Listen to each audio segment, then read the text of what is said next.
Hey, Renee, Chris, and Ryan going live. Best podcast, Beauty and the Beast. Sit back and catch a vibe. Oh yeah, we talking zombies and apocalypses and all those things you like. Going beast mode, and if you didn't know, it's P to Z up on the mic. Hey, TWD family, grab the snacks about the pantry and subscribe and like if you can, please. Or those walkers eat you like some candy. Hey, okay. You at the right place at the right time. No one does it better, that's the bottom line. Beauty and the Beast, this is prime time. Let's go.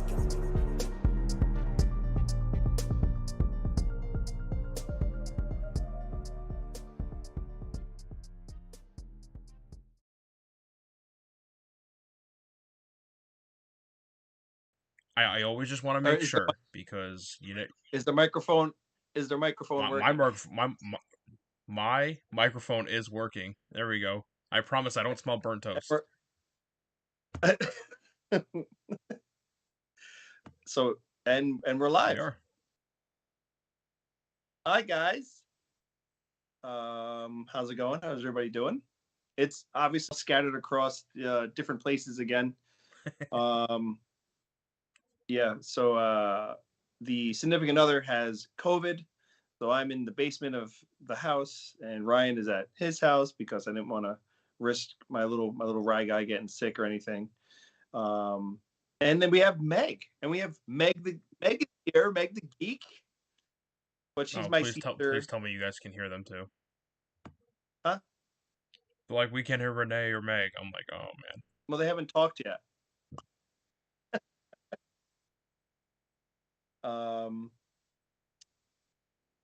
No, please don't say that. I get so much anxiety from this. Yeah. So let's catch up. We have not had Meg on for a while, and Meg. Well, I mean, we were on together for a little bit. Yeah. But how's things going? What are you up to? What you doing?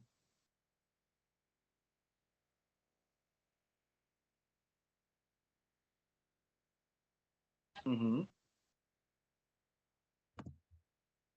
Yay! Okay. Getting ready to move to Georgia so I could check out more Walking Dead locations and hang out with Renee, of course. Yes, of course. When are you looking to do the big move? When are you planning on pulling the trigger? I'm hoping in the spring. I wished it could have been this year, but things happened. Yeah. So hopefully, like maybe April, May. Okay. Just in time for summer, and then find a job, which is the hard part. Yeah. I don't think it'll be hard down there, though. Not from what we talked about in your field. I think it'll be fine. I don't think so. I think you'll be just fine. Yeah, and if not, there's always an office job until I can find something. Yeah. Or DoorDash. It's so easy nowadays to make money. It really is. And, I mean, depending on where you go or where you're going to be, the cost of living is nowhere like it is up in Jersey and here. So, New York, God, no. I was talking, everyone I talk to, they can't believe how much cheaper it is to live down there than it is. Like, I have a 1-bedroom condo, and what I'm paying in taxes is nothing, or it's like more than double of what I would get down there. Yeah. For like a 3-bedroom. Crazy. This is the time we live in. Huh? Brian, how was your week? My week was good. Been a week since last week, so yeah. I spent a weekend in the Poconos with some friends, and literally got lost in the woods and did nothing in an Airbnb except drink and party, and went a little too hard the first night, but I was okay afterwards. I found out how difficult it is to act like you're 21 when you're 30. I know that doesn't sound like a drastic difference to a lot of people, but for some people, that was bad. I did not recover as fast as I used to. No. Welcome to your 30s. Yeah, exactly. Yeah. I'll let you know how it is when you get to your 40s, So. Yeah. No offense, not looking forward to that. Yeah, no. Believe me, neither do I, and I wake up to it every day, so. Yeah. How about you, Renee? How's things going? Good. We're a construction zone. Things are happening. I see that. So, yeah. All the windows are done? Yep, windows are done and beautiful. I see that my spare bedroom is decorated. It needs Yep. a little bit more navy blue and orange in it. Maybe a Bears defense. Yeah. I don't think that's going to happen. So. All right. I'll take the bedroom then. It's fine. I'll take it as is. I think I have other takers if you're, wanting to redecorate because there's a list. Oh, man. All right. I'll pay the most. Huh? All right. I think you won. But yeah, so they're working very hard on the outside. And there's going to be the pictures for that are going to be big transformation photos because the outside was a lot of damage. So yeah, Wow. So it's exciting. All right. Very good. So guys, we're all here to talk about Tales, episode 5, Davon. Renee, I read your article. It's very, very good. Nice little what do you call it there? You found little token in the episode. Oh, the Easter egg. Yeah. There. Did anybody I honestly, I didn't even recognize or pick up on it until you wrote about it. Did anybody else see that prior to even Renee mentioning it, or Nope. what did you think, Meg? Did you pick up on it or anything? I actually read Renee's article before I watched it. So yeah. All right. Spoiler alert. Yeah. Okay. Yeah, for those Oh, Pie has a detail that grinded her guts. We got to hear it. Oh, well. Who is this? Linda? Pie. No, Pie has. She gives, I detailed it annoyed the living heck out of me. So I will say like the horror aspect of it, and because obviously when you open up into this episode, you're trying to figure out, well, who's this dude in the woods? How is this thing not able to bite him? And then you realize that their mouth is completely like, I thought it was like sewn shut. So immediately I start thinking like, well, what kind of hell crazy shit is this? That people are like stitching zombies' mouths closed. But then I'm like, well, if it was stitched, as it rotted, it would rip. So I'm like, so it's not stitched. Yeah, it looked like it was melted. Yeah, so I'm like, is it burnt? And then so the effects were very good. They were awesome. The effects on it were very good. I know the show has gotten some flack. This one's been kicked around a lot between, oh, it's not Walking Dead at all, and it's not this, it's not that. And I mean, I get it. Like, yeah, it's not The Walking Dead. We've said that many times with this whole anthology series. Like, this isn't The Walking Dead. This is just individual set stories that took place at some point in time. So yeah, you're not getting a whole much of detail in 41 minutes. But I thought this show, it was. I watched it after we talked about it a little bit last week, just like mentioning it and everything like that. I watched it again because I think I had it placed when I did like the top 5 of the show so far. I think I had it placed at 5. I might bump it down to 4 now. It's like a tie. But that's after rewatching it again and really like letting it kind of like soak in. Walking Dead related? No, absolutely not. Had nothing to do with it. Am I okay with it? I'm perfectly fine with it because they're telling completely different stories. It's Tales of the Walking Dead.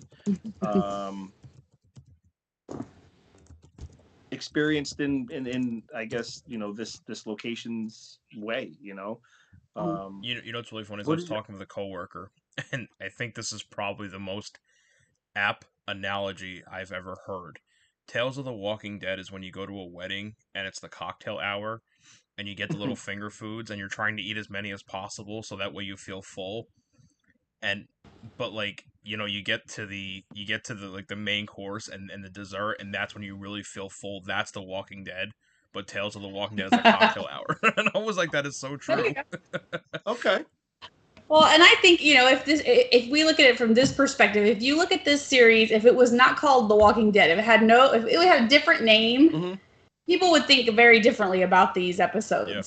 And, if this was just called, I don't know, whatever, called something completely different, you would go into this with a whole different mindset. They expect this to be The Walking Dead. They want this to be The Walking Dead. And that's the biggest problem is everyone is trying to compare it to. But this series was never meant to compete with it. It was never meant to replace it. It's just a companion series of other survivors and their experiences in the apocalypse. And and I think that's going to be going forward with these other spinoffs. I think people are going to have to open their minds, because we are never getting The Walking Dead again. We won't.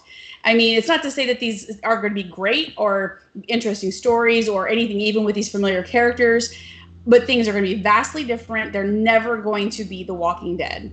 And people we all want that. I mean, of course we do. We love The Walking Dead, or we wouldn't be here doing these shows and writing and doing all these things that we do for this series, I mean, our lives are based around a lot around this series, and and so but it's just one of those things where people, it's just change is hard for a lot of people, and we just have to, and maybe Tales will kind of baby step us into these new spinoffs, because things are going to be a lot different, I think, than what people are expecting. Yeah, I think it all boils down to it's familiarizing yourself with, everyone's familiarized with the characters of The Walking Dead, because we've been with them for 11 years, 12 years. And the closest thing we'll ever get to that again is probably going to be like Michonne and Rick and maybe Daryl. Like, that'll be the closest you get back to anything probably PWD, like really related, where it feels like The Walking Dead, because you have familiarity with the characters, backstory, where they've been, all that, everything. And I hope that the other 25 stories that they do have, I hope they do get to release them all and put them out there. That's what this is what makes what we do so much fun, because we can sit down and pick apart something, and we can sit there and agree to disagree. We can, what I mean? Like Meg, I know Linda definitely did not like this episode. I saw she was ready to riot in the streets with pitchforks and torches and shit over this episode. Like in the episode. Yeah, she's in the model. Yeah, and she's French, so it's perfect. Oh, perfect. I think that's why. I think she didn't like it because they were French Canadian. I think that's why they were. But you know what? They ever do? They're nice people, except for they tried to kill people. Canadians are too nice, damn it. It was very. So, Meg, but I think Linda doesn't like Tales of the Walking Dead as a whole. She thinks really? It's all garbage. Oh yeah, that she just I hate all the show. She just said. But you know what? I will say it's like the main show, right? I mean, I might like one episode, but Chris might not like another one, and the next one, Chris and I both hate it. Meg might like it, and then the next episode, Renee's the only one who likes it, and that's okay. I mean, a lot of people shit on the CDC episode. I love it because the CDC episode, we get the one line, we're all infected. That was like what set the pace for me, in my opinion, for the whole show. And that was like a turning point where Rick realized, like, oh shit, like that's not where, it's not everybody gets infected when they get bit. It's we're already infected. Once you die, that's when you turn, And had Jenner not said that, maybe they would never realize that. Mm-hmm. I mean, it's like what he said. We all have episodes that we love that others hate. Like, personally, so many people have, we've all read it where people are like, I quit watching the day Glenn died because it was way too brutal. Yep. I rewatched it and I'm like, how is it too brutal? Like, I had no problem with it. Then again, I love horror movies. But we all have our unpopular opinions. And I my rebuttal to that was, well, if you didn't like that scene, then you never read the comic. Yeah. Because I never read the comics, so I can't say. But if you were a hater of that, if you thought it was too brutal, my rebuttal to that whole discussion about AMC wanting to pull back a little bit on the gore and the brutality of the show, because people were stopped watching because it became too gory and it was too this, it was too that. You never cracked a page of the comic book then. In my opinion, you never took a peek at that comic. That comic was brutal. Like, if they were to actually take and put on screen what Michonne did to the governor in the comic, you'd be watching it on like fucking HBO or something. Like, you would not be watching it on AMC. That gives me hope now for the Last of Us show, since it's going to be on HBO. But that's to me, it's just a fact. Like, if you want to sit there and say, I stopped watching because of this, you were, in my opinion, you could have been a fan, but you weren't like us fan, like diehard comment, like, you weren't like us then, because I lived for that episode to come. I like needed to see that. It needed to happen in order for me to have that comic book closure. I needed that episode, and I got it, and I was ecstatic about it. I loved it. It was so good. Yeah. I might have to go watch it now. Yeah. I mean, look, that's, for people who read the comics, that's why we sat there and we waited for episodes like that to happen, where you could literally watch the pages flip. So yeah, but anyway, one thing I wrote in chat is that right now I'm actually wearing, it's hard to see because it's on the back, but on the back of my shirt, I'm wearing my shirt I got from Salem, Massachusetts, and on the back is a list of all 16 people, I think, that were killed in the witch trials. And I wore it for a very specific reason because of the fact that this episode reminded me of the Salem witch trials. Yeah, big time. And that was my first thought, was the attire, the pitchforks, the torches, you know what I mean? Flames, the mob mentality, the fact that he was trying to explain, like, no, I'm not this murderer you think I am. And the crowd, the whole mob mentality was just like, kill him, murder him. That's all I could think about was Salem witch trials. Yeah, I was waiting for him to literally be like tied to a stake and lit on fire next. Like I was next, but they tied him to the the tombstone anyway. Yeah. But I was thinking that, so it's just, instead of the witches, they were, kind of a gender reversal, after following this guy.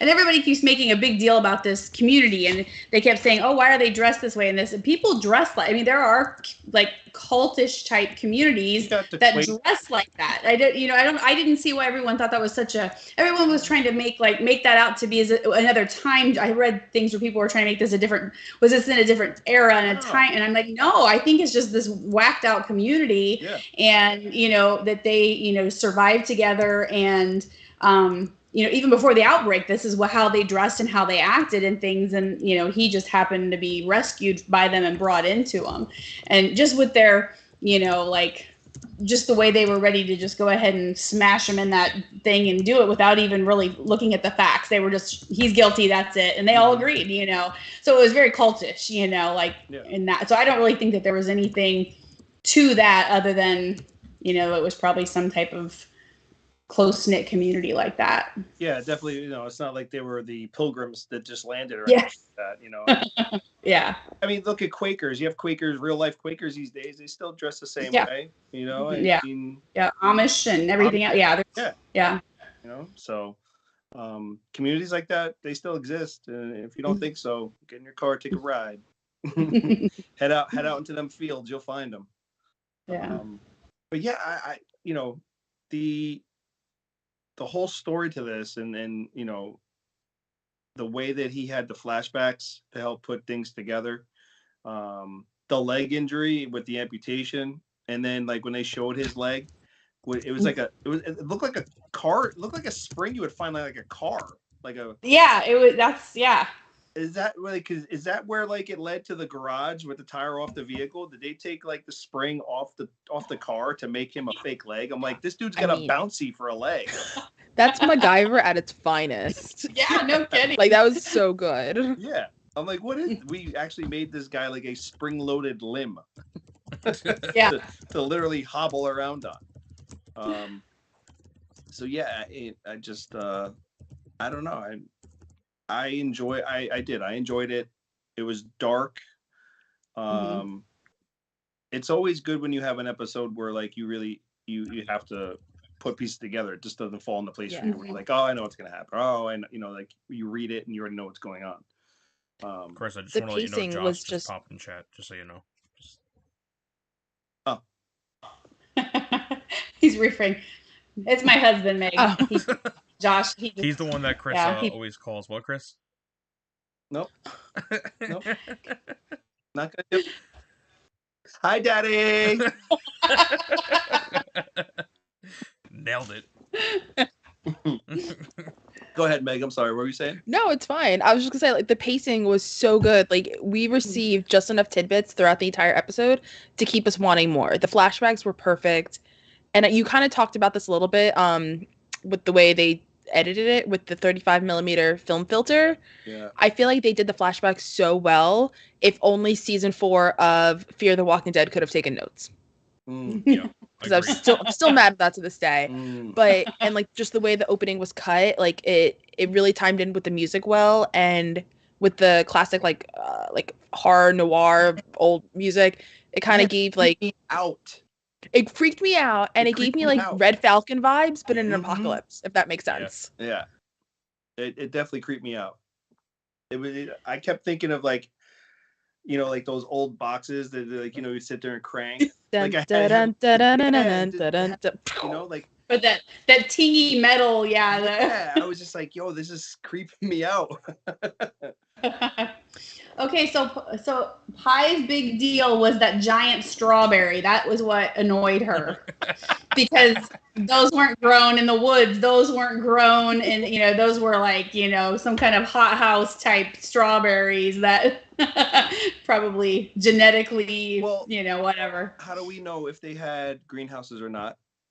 Possibly. We didn't see it. It was dark. We couldn't see anything. Maybe they have this huge greenhouse that they grew them in. And you can definitely get a strawberry that size out of a greenhouse. It's a controlled atmosphere, you know, so you could get that. Yeah, look, I'm not going to nitpick a strawberry. Well, I did find something I was nitpicking on, but that's the editor in me. When how are we saying this guy's name? Hold on. Did it grind your guts? See, that's our thing. That's right. When something bothers you on this podcast, you got to say that it grinds your guts. Oh, okay. All right. Well, first, remind me how we're saying his name. Davon. Okay, so this part grinded my guts. Yes. When he was backing up from Arnold, with each step he took, you could see how close he was getting to the camera because the shadow was really on his jacket, and it pissed me off. I was so mad. I was like, no, just step like not even like 3 inches further back and you would have been fine. Yeah. But I know that was stupid, but it bothered me. Hey, it's things you noticed. I feel like you would have noticed that in post-production too. Like I don't know how. I mean, you would have definitely. If a casual viewer like myself, I'm not that I'm like a casual because obviously I'm part of a podcast about this shit. But like, you know, if me, a viewer, could see that, you know, how are the people who are paid, you know, thousands of dollars to do this? They don't. You know what I mean? Like, just hire me. I'm saying they'd be doing themselves a favor. Meg, you could be an editor. We'll be writers. I mean, I think we got this. There you go. We'll have our own show. I'm saying. Yeah. And we'll probably tell better stories. You know, hey, for sure. There's nothing stopping us from just doing our own shit. You know. I know. So we got the talent here. I'm telling you. We know walkers. We know like we got people. We got yeah. You know, we got actors. We could line them up. Be like, want to do a low budget gig for us? You know, doesn't pay anything. But we'll pay you in food. Yes. Yeah. Yeah. If you like Papa John's and Subway, we'll be all right. Subway, not Papa John's. No. I said Papa John's because Meg knows up here, you bring Papa John's to someone's house, you're getting smacked. Yeah, the people are throwing hands. People are throwing hands. You are. That's the one thing I'm sad about leaving Jersey about is the pizza. Because the pizza down there is horrible. It depends. I found some like little tiny like holes in the walls that actually will give you like a decent thin crust. You know. You'll have to text me those recommendations. Yeah. Yeah. But anyway. Yeah. But no more Papa John's talk, please. Never. Yeah, no more. I'm sorry. Yeah. So yeah. There is a love connection in this episode. I obviously didn't go the way that I saw it as obviously when they started putting the pieces together, I thought it was her, not the mother. They were sisters, but like I thought it was. Yeah, I actually thought it was the woman that was like his love interest. That was the one that was all melted and shit and everything. So I was like, it threw me off at first as they were putting this story together, you know. And then every time they showed the pictures of the kids and stuff, I'm like, all these flashbacks of these cartoon drawing or these images drawings of all these children, you know, you didn't know anything about any of that until almost past midway through the show. So like they really strung you along with everything that was going on until they actually, gave it to you. But and then to find out that the real enemy is the son, because he was, I don't know, if he just thought that his main thing was that there was no future for them, and they were just gonna die no matter what. Which I honestly gotta say, probably in a real life situation, if that was like really happening, there'd probably be a lot of that shit going on, I would imagine. Like just families offing themselves one way or another. Yeah. Or in a community like something like that, where like that would probably be a real deal kind of thing. And that's scary. That's like where you take what they're putting on in their writing. That's where like it brings you to like that thought pattern. Like, yeah, this isn't okay. It's not Walking Dead-ish or anything like that, but they're making you think like, if this ever went down, this is a strong possibility of a real situation you could come across. Yeah. And that's where I think the writing, yeah, like we all agree it's not The Walking Dead or anything, but it's something you could definitely cross in that type of scenario, in real life, if shit ever hit the fan for real. And shows like this is give people ideas too, which is even worse. But which is why you got to carry a weapon. Yeah, for So sure. I have a question about this episode. Is it the first time we've ever seen acid being used in the universe? If so, I want to see more of it. Yeah, because it was very cool. It was Yeah, so cool. The governor never did. I'm thinking of all the big bads, and I couldn't think of anything. Yeah. Yeah. The closest we got, I think, was in Fear with the oil. Mm-hmm. Yeah. Or Negan with the iron, Oh, yeah. But I mean, not the same, but the effect. But yeah, I can't think of. And what kind of acid is this laying on your garage floor? Well, they were saying like battery acid because they were in the garage and there was a car there, so somebody had said it was bad. But I don't know why you'd have such a giant thing. This is what I thought about it. Like the candy they were offering. I thought it was made with that. Ooh. Oh. And so they put it in the candy. That's why when he was offering different flavors, that's what was killing the kids. Oh. Because I don't think they ever said how they died. They just said that they died. Yeah. Right. And they linked it to the candy, yeah. Yeah. And because the candy would dissolve, there's no proof of it. Ooh, yeah. So you think the acid just kind of eroded them from the inside out? It's kind of what I'm thinking, yeah. Ooh. Yeah. I'm hoping I'm wrong, but I wouldn't be surprised if I wasn't. Yeah. Because the ones that were in the ditch, you didn't see any kind of like disformity from the outside. So Right. killed them somehow or another. There was a poison or whether it just happened in their stomach or it just happened because she got disfigured immediately. So I'm thinking maybe as soon as they put it in their mouth, it happened. So I was kind of looking at their stomach, looking at their faces, and I couldn't tell. Yeah, they had clothes on, so it was hard to tell when they were buried. Yeah. They I think they had wrapped up in towels too or something. Yeah. Yeah. In blankets or something, but yeah. Oh, damn, Meg. Food for thought. To me, the acid looked like antifreeze. Like it was like green. Yeah, it did. It was like green, thick looking and Like what kind of like that wouldn't be battery acid. And that was just what someone said online, and because I didn't know, I just didn't. Yeah, all I know is it was freaking cool the way it happened, and the effect was amazing. The effect was very good. I mean, I that's why we talked about last week. Like they definitely have not slacked on the effects so far for anything. They just slacked on locations.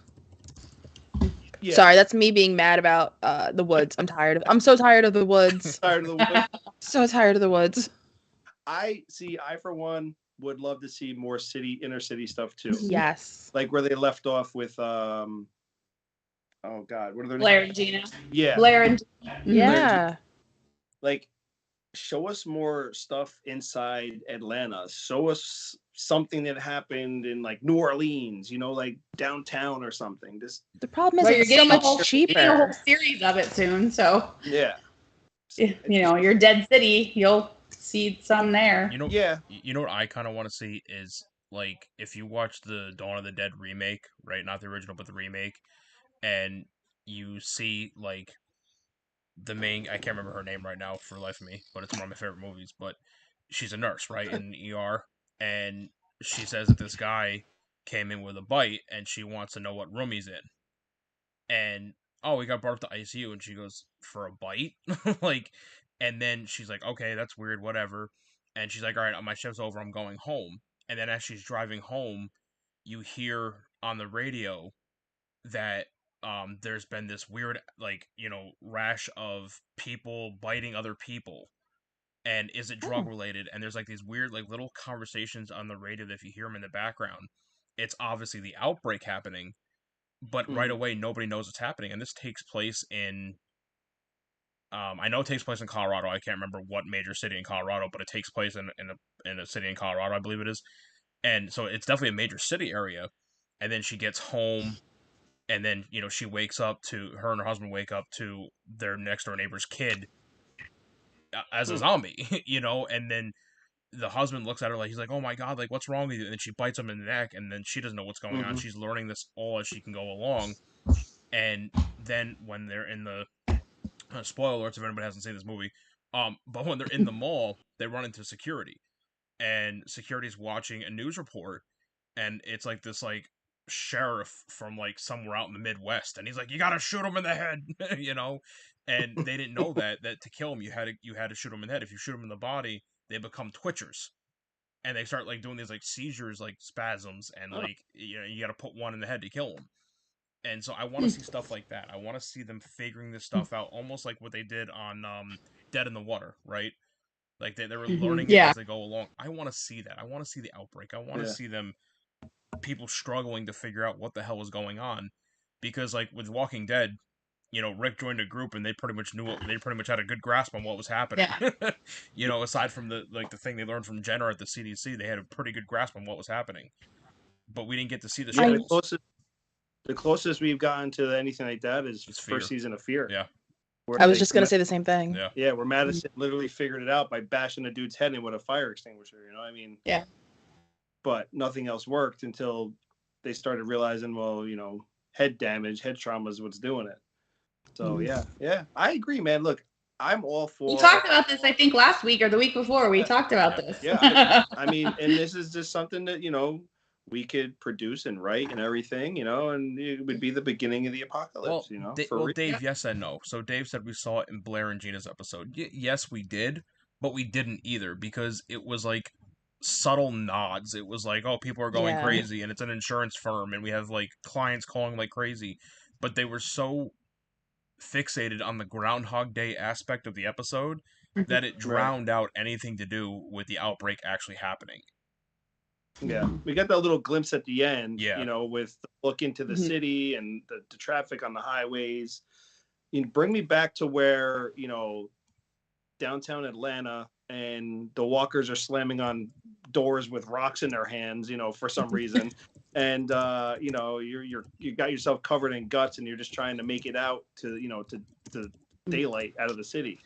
Like, bring me back into that chaos, Yeah, because everyone thought that Atlanta was the place to go, and so everyone was flocking there, because that, even when we first meet Rick's group, or what will become Rick's group, they're talking about how we've got to warn them and tell them not to go into the city because it's overrun, because that's where everyone thought to go. Let's see that part before, get the people in there. And then obviously they're turning into walkers because they're getting attacked.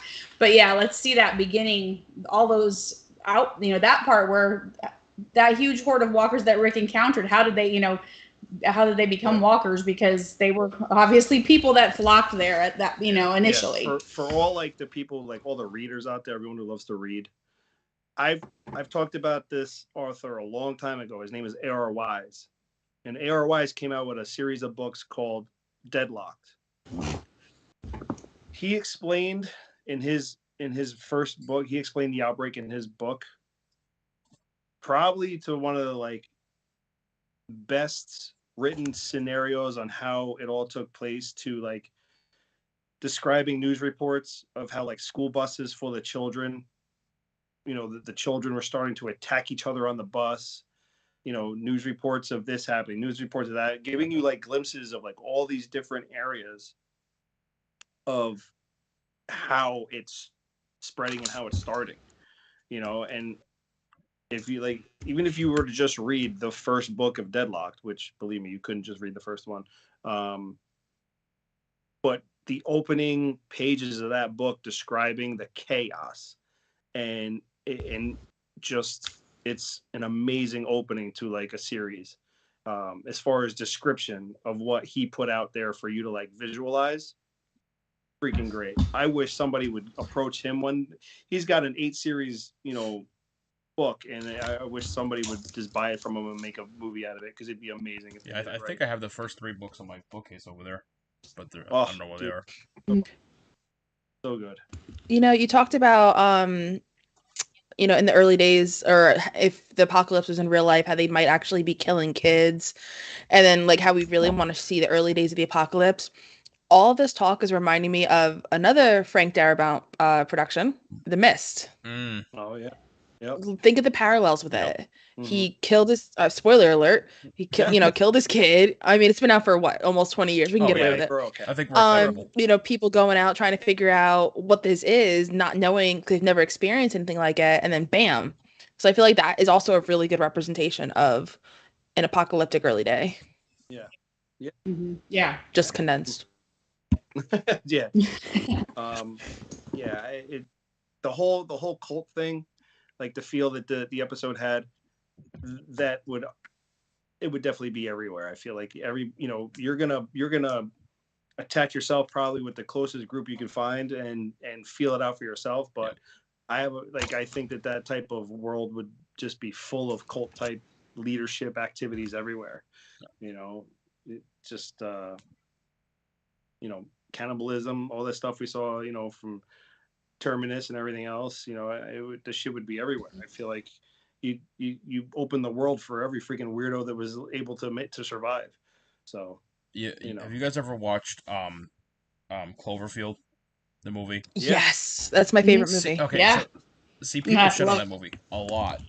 Oh, I know. I love that makes movie. me sad. I own all 3 of the movies, even though the second one's not technically like it's you don't know it's part of Cloverfield until like the last 5 minutes of the movie. Yeah, it's still part of the universe. Yeah, though. Exactly. So, I want that style. I want that mockumentary. I want the main character to grab a camcorder and record the outbreak. I want him to be like, you know what, like maybe have it be like a videographer or some kind of like newscaster or something. And you know what I mean? See what I'm saying? I volunteer. Right? Yeah. AMC. She volunteers as tribute. AMC, if you're watching. But I would love to see that, like a mockumentary. Like we don't see the main character. What we see is the main character with a camcorder. I want to see the camera shaking as they're running. I think that would be such a cool style for a Walking Dead show, even if it was a couple episodes of Tales. Yeah, absolutely. That would, I think, you get that season 2, that real feel. Yeah, right. Well, look, we're all sitting here throwing all these ideas out. For all we know, they've already written this shit. We just haven't seen it yet. I mean, hopefully. Yeah. Yeah. I mean, well, they have a musical episode. No, don't. I'm not about to go like Rocky They have written for Tales of the Walking Dead. They wrote a complete musical. It's gonna be like when Grey's Anatomy did a musical episode. Well, somebody said it's gonna be like Michael Jackson's Thriller, and I'm like, no, I could be there for that. That I'll watch. Right. I could swing that. I do have to give a shout out though. The woman who played Amanda, and I always butcher her name, Beth DeViets. All these years, I only ever knew her as Miss Honey from Matilda. So I love knowing that she's now a villain. So I could be like, oh, that's the bad guy from Tales of the Walking Dead. That's not Miss Honey. No. She's a bad bitch. Yeah. Yeah, I know. I saw some memes. Miss Honey. I don't even remember what they were now, and I was like, it took me a second. I was like, well, oh gosh, that's right. Miss Honey is now Miss Trunchbull. Yeah. Yes. Oh, good. Yeah. So, I mean, all in all, do we have any more? Does Linda have anything to say about the episode, or what? Is she's in there? I just warned her. She said something about she's not sure if she's watching the next one. I said I can almost guarantee she's going to hate that one worse than anything. And so she's like, thanks for the update, or on that. And then so she didn't. I told her it was this like supernatural psychological thriller is what I explained it to her. And then somebody said, Pi said something about what things will be like in different countries. And I said, well, Daryl, is going to be in France. And then they said that people in France are not happy about the episode or the series being there. Really? And then Pi goes, ho ho ho, les zombie baguette. Yeah, so I'm just moving too fast. Yeah. Why would they be happy though? Like they just don't want them filming in France, or? I don't know. So Linda says, by the way, just between us, which this is live feed on a podcast. Sorry, Linda. Daryl's spinoff in France. French people are very upset about this idea. Even one person, Daryl. Pi says, if even one person in that Daryl show wears a beret or even mentions a baguette, I swear to God. Someone's gonna offer him a croissant, and he's gonna be like, "A what?" He lives there. I mean, he lives there, so he knows. Daryl be like, "Oh, Daryl, I yes, think that's okay." the hardest part for me is bridging that gap, and I really hope it's explained, like why Daryl ends up in France and how. Yeah. I mean, how? is he gonna I build think like a Tom Hanks style raft with e-bike, raft he's gonna paddle his way? So would Dog be Wilson then? That's what I'm saying. His dog can jump in the water. Wilson! Wait, what? Where the hell has Dog been? Yeah, Like, that's a good question. Yeah. Well, the last we saw him, he was in the little apartment with Judith and RJ and Daryl, and that's the last I think we've seen of him, really. So yeah, I don't know. I mean, maybe he's at Ezekiel's zoo, where he's taking care of all the animals and things. So maybe he's If there. Dog dies, we riot. Just gonna say it. like you give us these glimpses of Dog, and then you take him away, and then you give us a little bit more Dog, and you take it away. Yeah, it's just weird. I think the number one question they have to answer is, how did he get there and why France?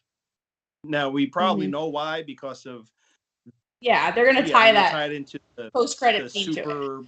But they could have used why Daryl? Why not just make a new series and just introduce new people? We don't need Daryl. You know what I mean? That just doesn't make sense, because absolutely.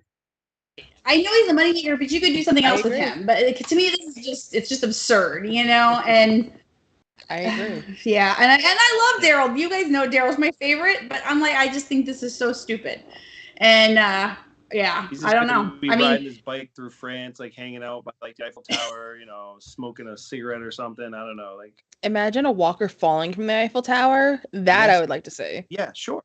Yeah, I get. Yeah. If they do cool shit, I don't know. If they make the Eiffel Tower look like weathered and overgrown with like shit, everything, and it's I don't know, and who knows? Maybe it's like there'll be like a bad guy's lair place, so that's where he lives, and stuff, and it'll be all creepy. So that could be cool. With lightning striking just as they show it. Yes. Wait, we just turned it into a Castlevania video game. Yeah. All right, I'm interested now. Okay, maybe we went a little too far. Tie anything into video games, and you got my interest. I'm saying. Yeah. Well, it's funny because even with the episode Davon, to me, with the flashbacks and stuff, it reminded me of like certain like Call of Duty-esque flashbacks with like the numbers and everything, the sequencing with the red and the cutting of the tape, the cutting of the tape, the filming tape and everything, with it deteriorating and stuff in the background. It gave me like certain video game vibes a little bit. Like play Spec Ops: The Line, and then you'll really tie it into this episode. Really? Okay. All right. With like the psychological trauma. Right. Yeah. Which, and going back to the episode, like for a while there, I thought this guy was just like had a concussion and thought he was like seeing shit. Yeah. Like you had an open dialogue with a fucking walker. You know what I mean? In the beginning. Yeah. Which I guess if there was something that I would say, kind of like really like grinding my gears, grinding my guts, but like I don't know, he was definitely hallucinating, I would imagine. He definitely didn't have open dialogue with a dead person. Yeah, that threw me off when I heard it. Yeah. Like that was that head injury kind of, knocked something loose like there. You're taking directions and everything from a walker. It brought me back to like Fear, where all Alicia did was follow around a zombie thinking that he was going to bring her to the Graceland there. and to what the hell was it called, Padre. It's like, do we see a little? There a little crossover here between Alicia and following around a walker to now this guy's having like a dialogue with one. Like I've been hitting the head pretty hard, but I think I know if I'm talking to a dead thing or not. And like, but yeah, it made it.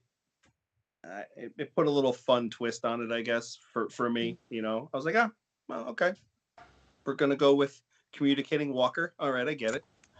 So yeah, head injuries, they're funny. The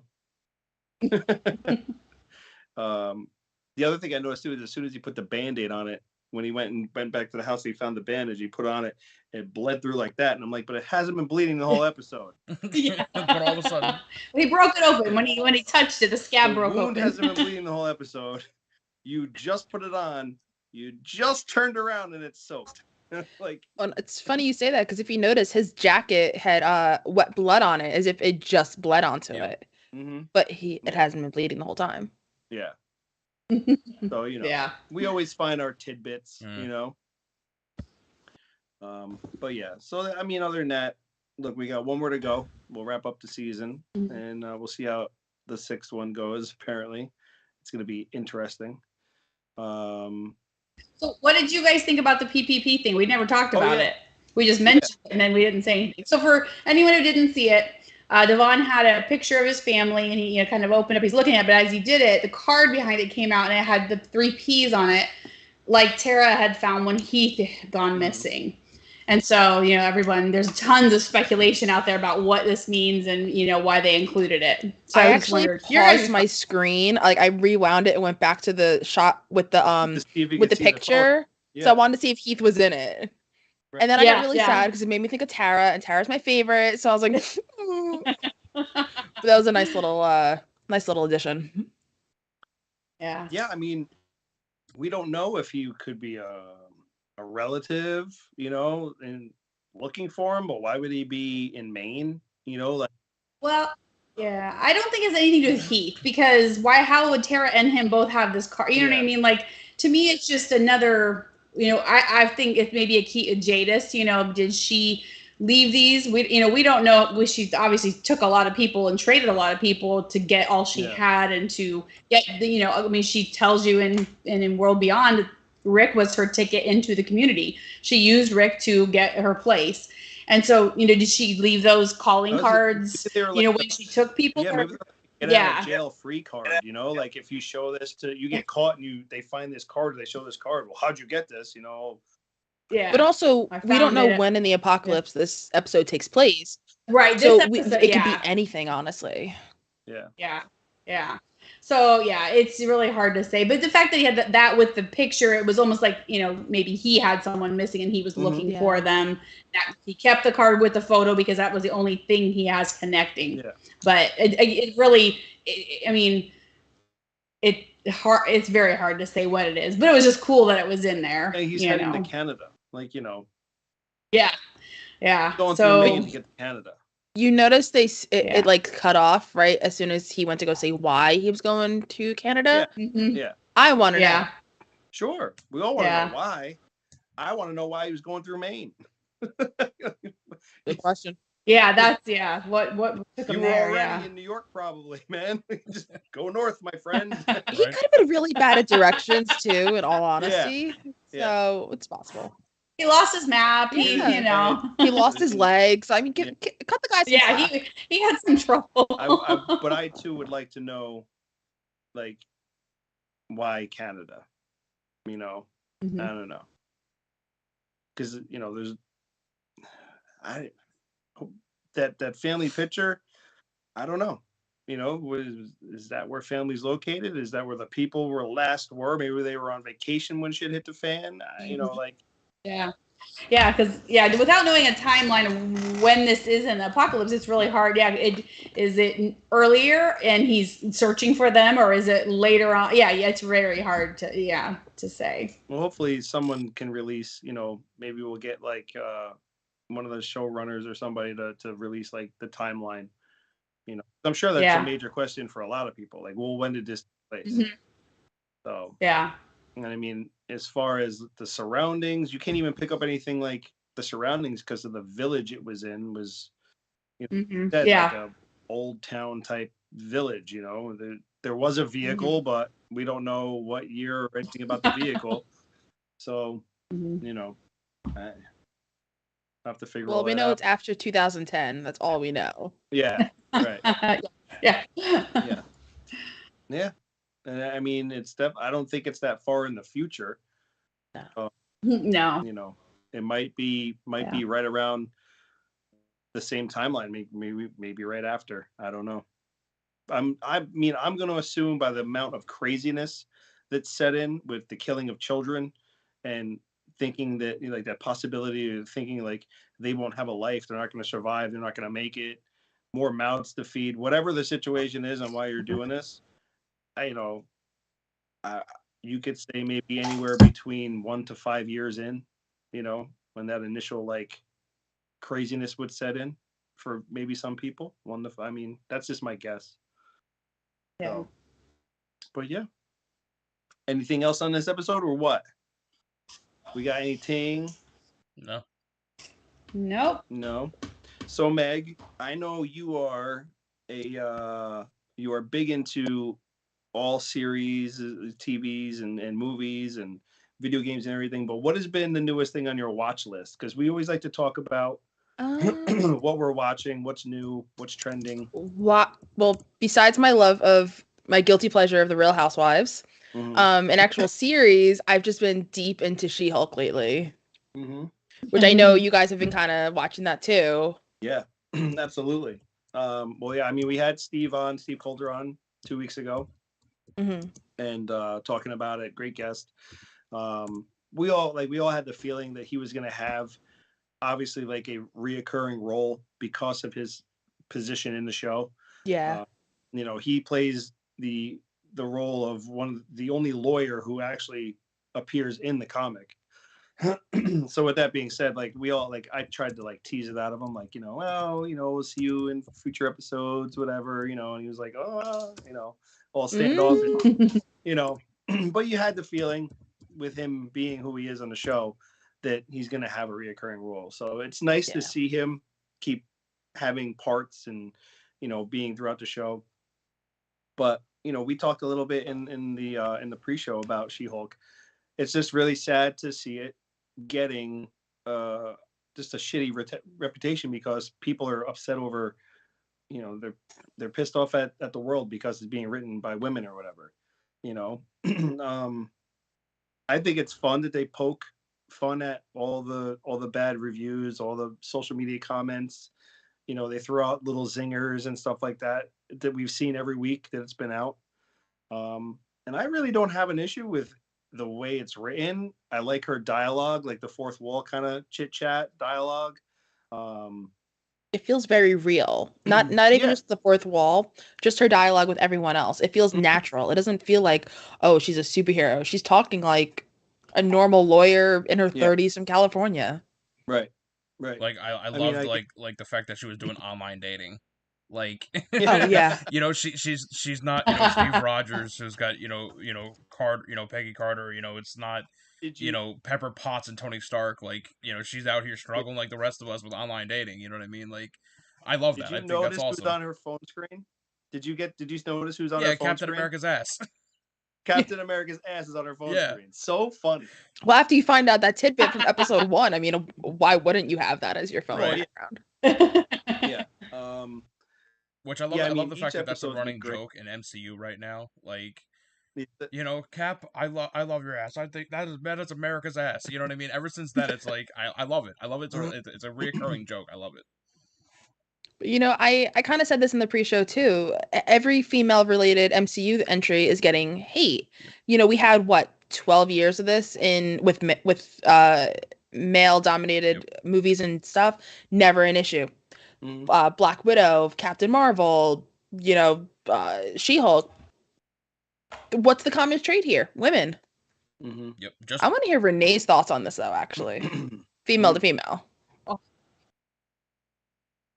mean, Well, yeah, I mean, obviously you see it, and I don't know what the answer is, and I think it's just going to always be an uphill battle for whatever reason. And I think we just all have to support these projects. I mean, there's plenty of men who do support it. It's just, it seems like the ones who are vocal are, you know what I mean? Like it doesn't feel, I feel like the ones who need to speak up and support this, they don't do it. There's a lot of them that do support women, and they're very supportive of women, and want to empower women in this, but they don't speak up about it. It's always those loud ones that are obnoxious about it. And because everybody feels like, oh, well, here's so and so again saying something else, and it just feels like, someone trying to put a positive spin on it just gets knocked down by three other people, and I don't know what the answer is. It's tough. It is tough. And it's frustrating. I'm actually glad you mentioned that about the obnoxious loud ones, because there's a commercial going around. I think it's for a car company, where they said it seems like the only voices that are being heard lately are the ones that are the loudest. And it's just proving that, like, trying to make you feel like, you don't have to be the loud, obnoxious one to get your voice heard. So I'm really glad you said that. Mm-hmm. Yeah, well, because they always say, the squeaky wheel, gets the oil kind of thing. And so it's just these, we just have to, I think, just keep pushing, women in general, just keep working at it and not give up. And then the men who are supportive, because there are lots of them that are supportive, and, and just, be more vocal about it, and support, show their support however they do that, whether it's on social media or their podcast or, whatever it is, and support these things so that it doesn't feel like we're losing a battle, that we're at least gaining some ground or whatever, and it shouldn't be a battle. I mean, who cares who writes what? If it's good content, it's good content. No, I'm with you on that. 100%. There's been a ton of memes out there, everything. There was one that just popped into my head as you guys were talking, and it's Iron Man, it's Tony Stark, and then it's an image of the twerking part at the end of the fourth episode or third episode, I think, when they're twerking or whatever. Third. And it's like this man died for this kind of thing, and I'm like, you guys are out of your minds. Like, Tony, like, if you want to try to correlate that, like, Tony Stark and his character arc and everything that happened with the Avengers in a totally separate event, way before this obviously came around, because this is post, this is after the 5 years and all this other stuff. You're trying to correlate the fact that, like, you're telling me that Tony Stark died and that the best that we're doing is, like, She-Hulk twerking, like, it's really, it bothers me because, number one, there's no reason to hate to begin with. Yep. Like, if you're part of the MCU, like, if you're a fan, then you would know that, like, this is supposed to be written in a more lighthearted fashion. This is a separate identity. It's The Walking Dead and the Tales of the Walking Dead. This is the MCU, and this, and that was Avengers, and that was Endgame and everything else. This is She-Hulk. Like, you're not gonna get the Avengers anymore. They've already told you that story's been written. Like, get ready for the new stuff, because the next up to phase 6 is gonna be, they're gonna have the Thunderbolts, which is female led. They're gonna have, all these other the Marvels, everything that's coming up. The Marvels. Yeah, the Marvels. If my theory is correct about Black Panther, Shuri is gonna be Black Panther. Like, this is gonna happen. Hawkeye is gonna be Kate Bishop. Like, I mean, come on, like, get with it, guys. Like, once again, I can tie this into the same thing as we were just talking about with The Walking Dead. If you didn't read the comics and you didn't see how things evolved, then you're not really into this. Like, you weren't brought up the way I was. We're not the fucking same. Like, you know what I mean? Like, we're not the same. You're just a fanboy who decided he liked Marvel movies because they were fucking amazing, and you never even picked up a fucking comic. We're not built the same. Like, it is what Especially it is. because comics, I hate to be like that guy who was like, I liked them before they were cool, but it's the truth, right? Like, I grew up reading comic books, and I remember growing up that it was like the nerdy thing to do, right? It wasn't cool, you know what I mean? Like, when comics were really first becoming a big thing, they were popular, but then they kind of dipped and dived, and to the point where it wasn't popular to do it anymore. I love Deadpool Kills the Marvel Universe. That is such a great series. I love that series. Oh Make my this- god, that is epic. Make this a movie. I would Make this would a love movie. that. You will piss off everybody. You know how he Wait, does it? show me. Let me see that again. Who's that one second from the right? It's Iron Man, Spider-Man.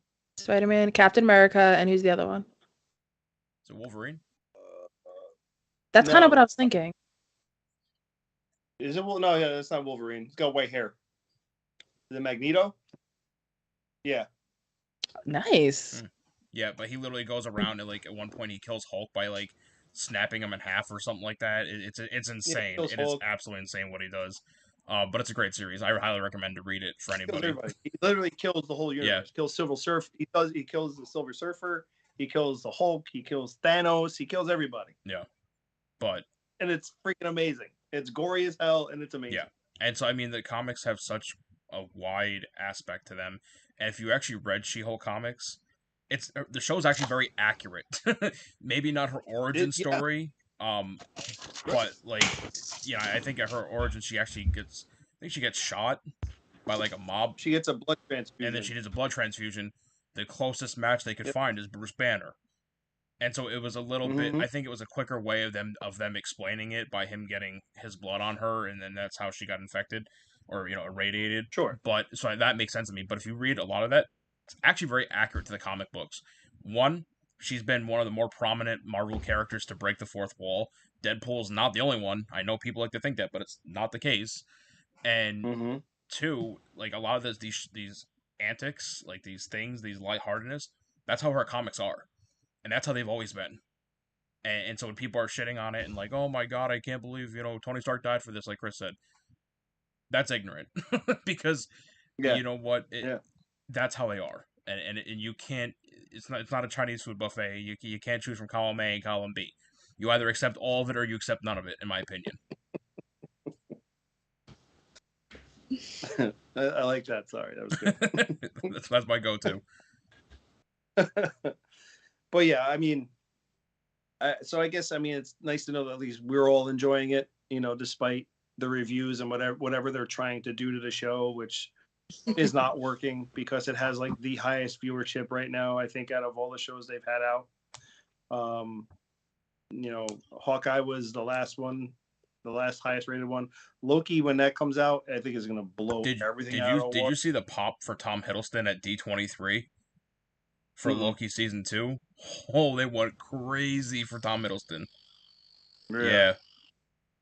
They had him announcing the cast for Loki season 2, and I mean the crowd went absolutely wild when he walked on the stage. A lot of people don't know is that, you guys might know, but a lot of people don't realize that when he first auditioned, he auditioned to be Thor. Yeah. And then when he found out, like when he got his call back and found out he didn't get it, but then they brought him back for Loki. So like, if you look, like he's made that character just like, that's his career now. Like he is Loki. Like have fun recasting that one. Like that'll, the only way he'll do that is if you bring in like young Loki from the season 1 or something like that, which I heard he's going to make an appearance in somewhere in the MCU. Young Loki, the one who was in the kid who was in the show. I was reading somewhere where he's going to, I guess, pop up somewhere in the MCU. You know how I think they make that make sense is they have like a Young Avengers, and they have him be some kind of like anti-hero or they're even working antagonist. on. Young Avengers is going to be, I think, somewhere at the end of Phase 5. So, but yeah, as far as that goes, obviously I've been watching Game of Thrones, the House of Dragon or something it's called. Or House of Dragon, yeah. Yep. And they're killing it, man. That is, you want to talk about a prequel that's just like on point. Like, good Lord. This last episode I watched, it just Game of Thrones like vibes through the whole episode. Yep. It's I mean, if you guys are not into it, that's cool. Like, if you guys don't like it, don't watch it, whatever. But I have if you are watching it, you're definitely loving it, because there's nothing really not to like about that show right now. Like, they're just grand slamming it every episode. So have you like got into it at all, Meg, or is that like not your thing? Not, I am happy for those who are loving it, happy for those who, it's just not my thing. I've never been into Game of Thrones. Yeah. But my logic is, if whatever it is, video games, books, comics, if it brings you happiness and it's not hurting others, I'm happy for you. Yeah. Yeah, I wasn't. So you guys, I just wasn't sure if that was like if you were ever into it or not. So. Nah, I get crap on. I get ragged on for that, and that I don't like Supernatural. I've never watched either one, Meg. Virtual high five. Never. I tried to, because I let obviously I love JDM. Couldn't do it. Yeah. Yeah. I watched the first episode of The Serpent Queen with Samantha Morton. How was that? Oh my gosh. Like, she's not in it a ton because they're telling kind of the backstory in the first episode, kind of how to where she got where she's at, But oh my gosh, I was like, shoot, there's only one episode out. I'm like, dang it, I wanted to hit play. I wanted to watch the next one so bad. I cannot wait. On? It's Stars. Okay. Yeah. So it's really, really good. And then I'm watching Rings of Power because I love Lord of the Rings. And so I don't think, nobody else does, but I like it. So honestly, I haven't had time to get into anything else. I mean, between what I do on a daily basis and then what I get to actually watch. So like all that stuff is like it's in my back burner waiting to come front, forward. So like once Tales is over, I can bring another one to the front. I started watching Mike, which is the Mike Tyson story that they're doing on Hulu. Oh, yeah. And that's actually really good too. I mean, I grew up in the Mike Tyson era, so like he was, what everybody, loved and was into. So, but to know that like he's been like the main part of how this story's been put together and everything. I mean, he had a really, really effed up, childhood growing up. And to see who he is today in his 50s and stuff and the type of person he is now, like, obviously huge 360, huge turnaround in his life. And yeah, I mean, look, the guy got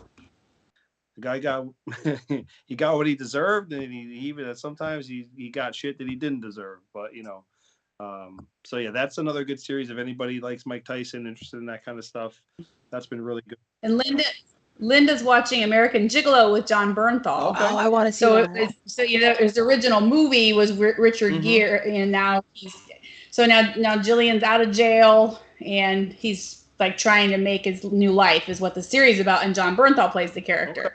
So she said it's really good. It's one, and that, like kind of like with you, it's like I've got all these other ones going on, and that one's on my list, but if you want something that's a quick watch with John Bernthal, actually, on Hulu, it's either The Bear or Bear. Bear, yeah. That Bear. Oh my God. Gosh. I need season 2 I could not yesterday. Stop watching it.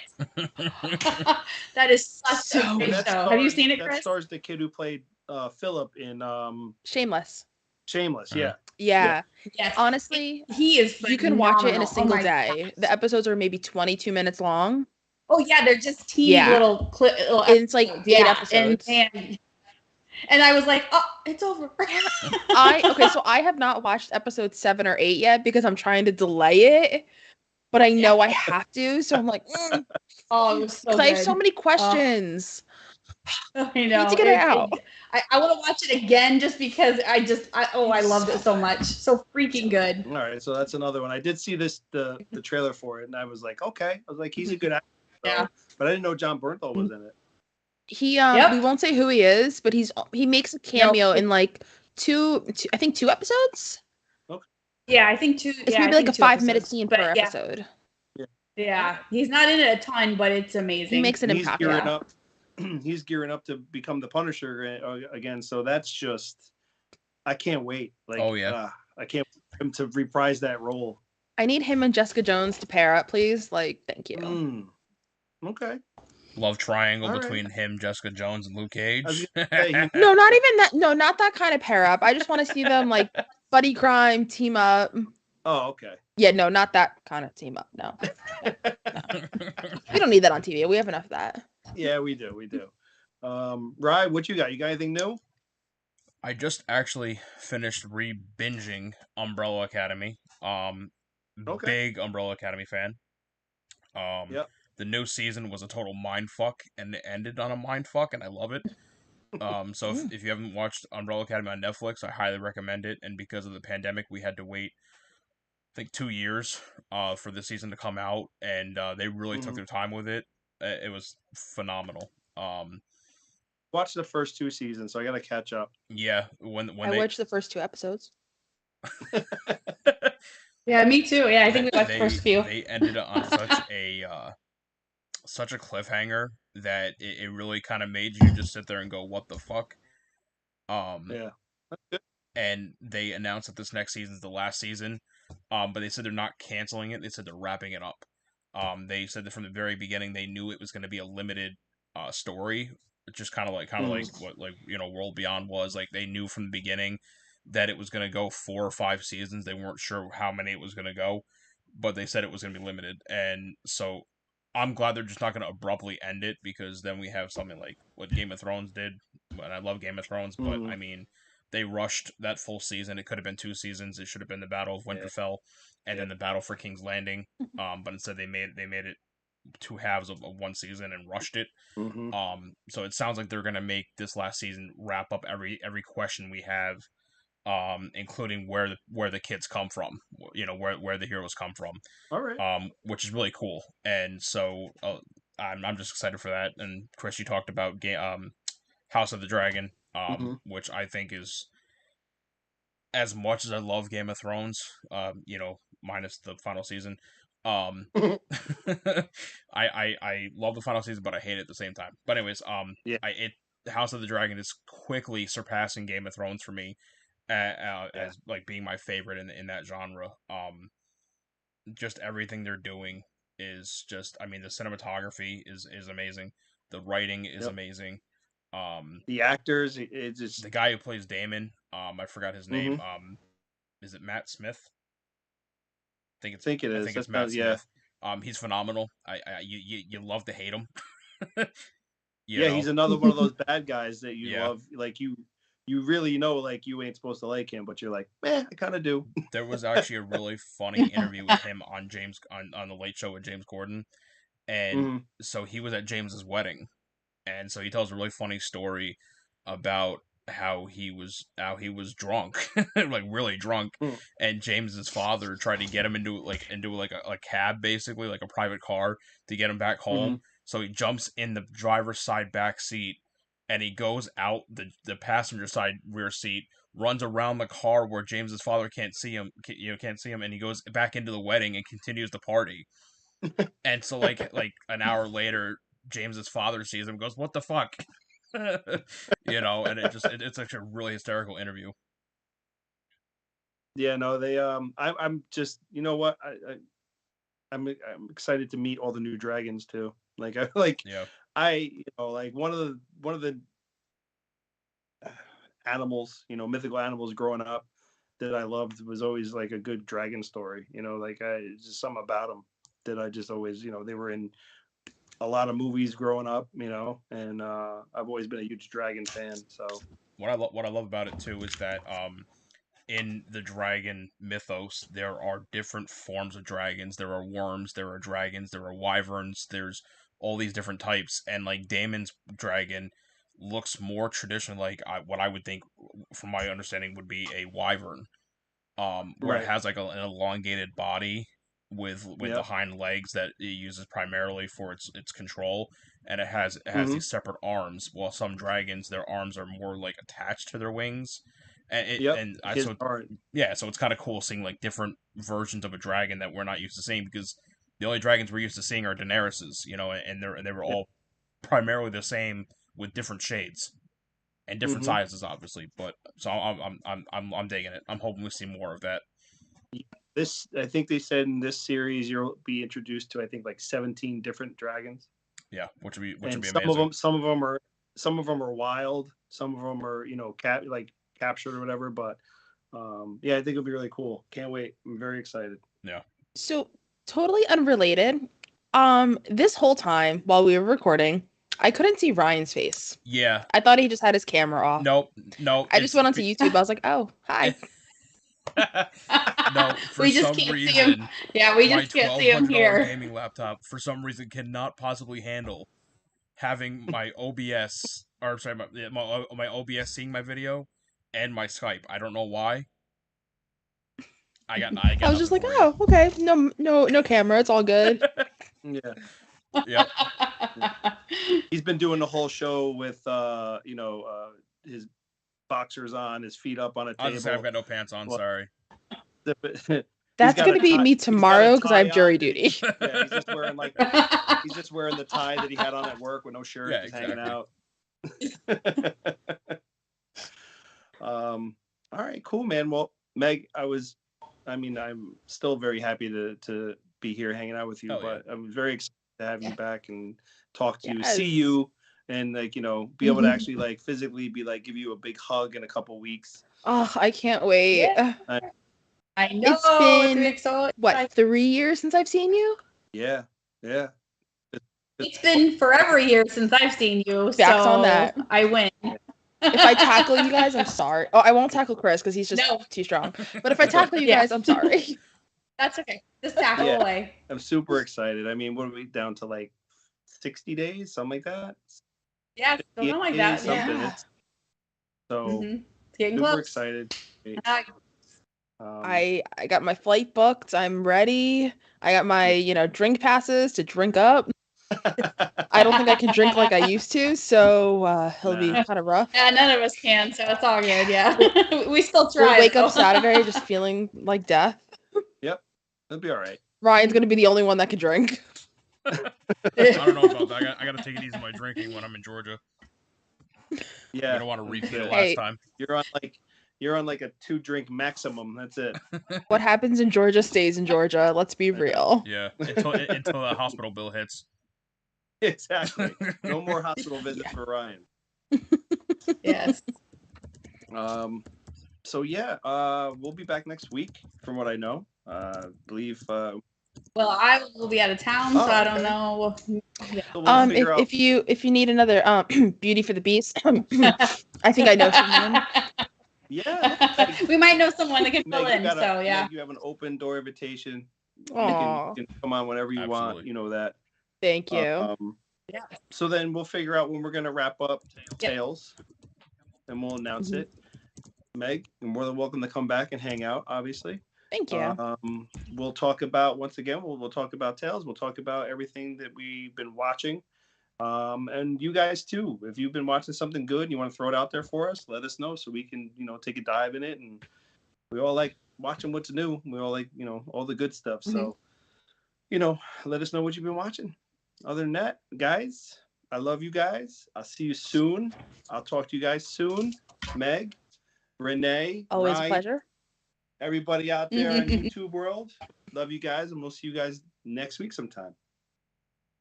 All right, guys. All right. Later. bye guys. Hey, Renee, Chris, and Ryan going live. Best podcast, Beauty and the Beast. Sit back and catch a vibe. Oh yeah, we talking the outro's already zombies kicking and in, sorry. apocalypses and all those things you like. Going beast mode, and if you didn't know, it's Peter Z up on the mic. Hey, TWD family, grab the snacks about the pantry. Subscribe and like if you can, please, or those walkers eat you like some candy. Hey, okay. You at the right place at the right time. No one does it better, that's the bottom line. Beauty and the Beast, this is prime time. Let's go.